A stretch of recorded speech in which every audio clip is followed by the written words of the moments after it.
रावलपिंडी इस्लामाबाद में बादल बरस पड़े, मौसम दिलफरेब हो गया। मुल्तान और बिहाड़ी में भी बारिश ने जलथल एक कर दिया।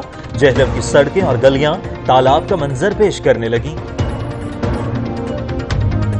उधर झेलम में बारिश ने इंतजामिया की कारकर्दगी का पोल खोल कर रख दिया। शहर की सड़कें और गलियां तालाब का मंजर पेश करने लगी। मजीद जानते हैं बाबर हुसैन से। जी बाबर।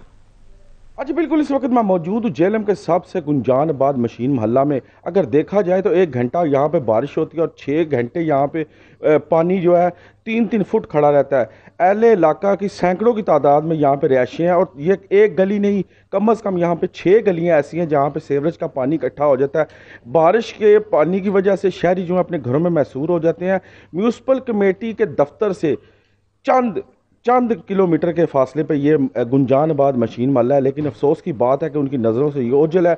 ये इंतज़ामिया की नाअहली कह लें कि इस मोहल्ले के साथ सुतेली माँ जैसा सलूक किया जा रहा है। मेरा कैमरा मैन आपको दिखा सकता है, ये देखें गली का एक वसी इलाका जो है यहाँ पे पानी की वजह से, जो सीवरेज की वजह से प्रॉब्लम का शिकार है और शहरी जो है वो मुश्किलात का शिकार है। मेरे साथ एक इलाका मौजूद है। जी बताएं, ये क्या मसला है? अस्सलाम वालेकुम।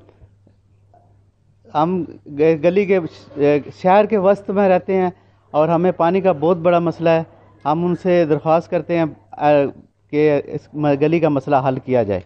तो ये 1 घंटा बारिश होती है और तकरीबन कितने घंटे पर यहाँ पे पानी 5-6 घंटे तो लग जाते हैं।